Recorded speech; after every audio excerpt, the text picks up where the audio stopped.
Fortis ಆಸ್ಪತ್ರೆಯ ಅತ್ಯಾಧುನಿಕ ತಂತ್ರಜ್ಞಾನದ ಕುರಿತಂತೆ ಆರೋಗ್ಯ ಸಚಿವ ಯುಟಿ ಖಾದರ್ ಹೆಮ್ಮೆ ವ್ಯಕ್ತಪಡಿಸಿದ್ದಾರೆ. ಸರ್ಕಾರಿ ಆಸ್ಪತ್ರೆಗಳಲ್ಲೂ ಇದರ ಬಗ್ಗೆ ಅಪ್ಡೇಟ್ ವರ್ಷನ್ ಮಾಡೋದಾಗಿ ತಿಳಿಸಿದ್ದಾರೆ.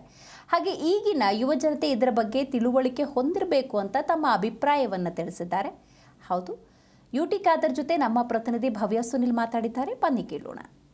ಫೋರ್ಟಿಸ್ ಸಂಸ್ಥೆ ನಮ್ಮ ರಾಜ್ಯದಲ್ಲಿ ಮಾತ್ರ ಅಲ್ಲ, ರಾಷ್ಟ್ರದಲ್ಲಿ ಮಾತ್ರ ಅಲ್ಲ, ವಿಶ್ವದಲ್ಲೇ ಆರೋಗ್ಯ ಕ್ಷೇತ್ರದಲ್ಲಿ ಮತ್ತು ವೈದ್ಯಕೀಯ ಕ್ಷೇತ್ರದಲ್ಲಿ ಅದರದಾದ ಹೆಸರನ್ನು ಗಳಿಸಿದೆ. ವಿದೇಶದಲ್ಲಿ ಬಹಳಷ್ಟು ಇವತ್ತು ಅನಾರೋಗ್ಯ ಪೀಡಿತರಾಗಿದ್ದವರು ಕರ್ನಾಟಕದಲ್ಲಿ ಬಂದು ನಾವು ಚಿಕಿತ್ಸೆ ಪಡಬೇಕೆಂಬ ವಿಶ್ವಾಸವನ್ನು ಇಟ್ಟುಕೊಂಡು ಒಂದು ವಿವಿಧ ದೇಶದ ಇಲ್ಲಿ ಬಂದು ಆ ಚಿಕಿತ್ಸೆ ಪಡೆಯುವಂಥ ಒಂದು ರಾಜ್ಯದಲ್ಲಿ ನಮಗೆ ಈ ರಾಜ್ಯದ ಗೌರವ ಬಂದಿದ್ದರೆ ಅದರಲ್ಲಿ ಫೋರ್ಟಿಸ್ ಸಂಸ್ಥೆಯ ಸೇವೆ ಕೂಡ ಇದೆ ಅಂತ ಹೇಳಲಿಕ್ಕೆ ನಾನು ಬಯಸಿ ಅವ್ರನ್ನ ಅಭಿನಂದಿಸ್ತೇನೆ. ಸರಿ, ನೀವು ಕೂಡ ಆರೋಗ್ಯ ಸಚಿವರಾಗಿದ್ದೀರಾ. ನಮ್ಮ ಕರ್ನಾಟಕದಲ್ಲಿ ಕೂಡ ಇದನ್ನು ಅಪ್ಡೇಟ್ ಮಾಡಬೇಕಂತ ನಿಮ್ಗೆ ಏನಾದರೂ ಅನಿಸುತ್ತಾ ಸರ್? ನೋಡಿ, ಇದು ಒಂದು ಉತ್ತಮ ತಂತ್ರಜ್ಞಾನದ ಮತ್ತು ಸೂಪರ್ ಸ್ಪೆಷಾಲಿಟಿ ಆಸ್ಪತ್ರೆ ಇರುವಂಥ ಒಂದು ವಿಚಾರಗಳು. ಅದಕ್ಕಾಗಿ ನಮ್ಮ ವೈದ್ಯಕೀಯ ಕಾಲೇಜುಗಳಲ್ಲಿ ಬಹುಶಃ ಅಳವಡಿಸಲಿಕ್ಕೆ ಈಗಾಗಲೇ ಒಂದು ತೀರ್ಮಾನ ಇವತ್ತು ಮಾಡಿದ ಹಂತವಾಗಿ ಮಾಡ್ತಾರೆ. ಇದಕ್ಕೆ ಎಲ್ಲ ರೀತಿಯ ಈ ಒಂದು ಆಧುನಿಕ ತನ್ನ ಒಳಪಟ್ಟಂಥ ವಿಶಿಷ್ಟಗಳನ್ನು ಇವತ್ತು ನಮ್ಮ ವೈದ್ಯಕೀಯ ಕೆಲವೊಂದು ಸೂಪರ್ ಸ್ಪೆಷಾಲಿಟಿ ಆಸ್ಪತ್ರೆಯಲ್ಲಿ ತರುವಂಥ ವ್ಯವಸ್ಥೆ ಮಾಡುವ ಜೊತೆಯಲ್ಲಿ ಅದಕ್ಕೆ ಬೇಕಾಗುವಂಥ ವೈದ್ಯರು ಮತ್ತು ಸಿಬ್ಬಂದಿ ವರ್ಗದ ಕೂಡ ಬೇಕು. ಅಂಥ ಕಾಲಘಟ್ಟದಲ್ಲಿ ಫೋರ್ಟಿಸ್ನವರು 36, ಯೂರಾಲಜಿಯಲ್ಲಿ 26 ಮತ್ತು ನೆಫ್ರಾಲಜಿಯಲ್ಲಿ 30 ಇಂಥ ವಿಶಿಷ್ಟವಾದ ಒಂದು ಪರಿಣಿತವಾದ ವೈದ್ಯರಲ್ಲಿ ಸೇವೆ ಸಲ್ಲಿಸುವ ದೊಡ್ಡ ಮಟ್ಟದ ವಿಚಾರ. ಸರ್ಕಾರ ಕೂಡ ಇವರಿಗೆ ಏನು ಯೋಜನೆ ಹಮ್ಮಿಕೊಳ್ತಾರೆ ಅದನ್ನು ಬಹುಶಃ ನಮ್ಮ ವೈದ್ಯಕೀಯ ಶಿಕ್ಷಣ ಇಲಾಖೆಯವರು ಕೂಡ ಅದನ್ನು ಮುಂದೆ ತೆಕ್ಕೊಂಡು ಖಂಡಿತವಾಗಿ ಹೋಗ್ತಾರೆ. ಈಗಿನ ಪೀಳಿಗೆ ಹೇಗೆ ಇದನ್ನು ಅಳವಡಿಸ್ಕೊಳ್ಬೇಕು ಸರ್? ಅಲ್ಲ ನೋಡಿ, ಇದೆಲ್ಲ ಯಾಕಂದರೆ ಹಂತ ಹಂತವಾಗಿ ಪ್ರತಿಯೊಂದು ಸಲ ಕೂಡ ತಂತ್ರಜ್ಞಾನ ಬದಲಾವಣೆ ಆಗ್ತಾ ಇರ್ತದೆ, ರಿಸರ್ಚ್ ಹೋಗ್ತಾ ಇರ್ತದೆ.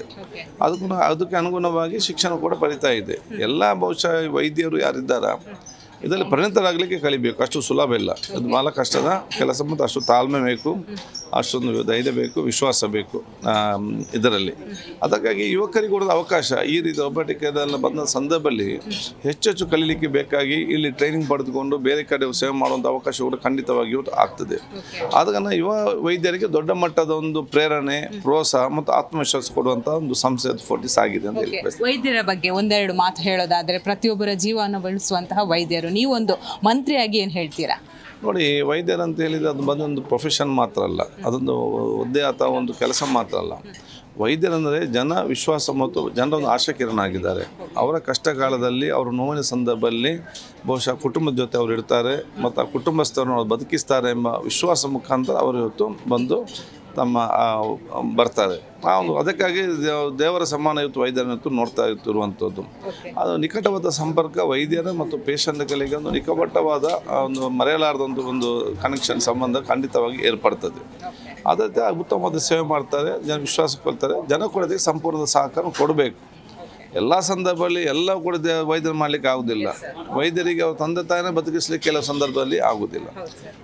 ಅದು ಯಾವ ರೀತಿ ವಿಚಾರ ನೋಡಿಕೊಂಡು ಅವರು ಸೇವೆ ಮಾಡ್ತಾರೆ, ಅವ್ರಿಗೆ ಸಹಕಾರ ಕೂಡ ಜವಾಬ್ದಾರಿ ನಮ್ಮೆಲ್ಲರ ಜೊತೆ ಜವಾಬ್ದಾರಿ ಆಗಿದೆ. ಇದು ಆರೋಗ್ಯ ಸಚಿವ ಯುಟಿ ಖಾದರ್ ಅವರ ಮಾತು. ಬೆಂಗಳೂರಿನಿಂದ ಕ್ಯಾಮ್ರಾ ಪರ್ಸನ್ ಯಶಸ್ ಜೊತೆ ಭವ್ಯ ಸುನಿಲ್, ಜಿ ಕನ್ನಡ ನ್ಯೂಸ್.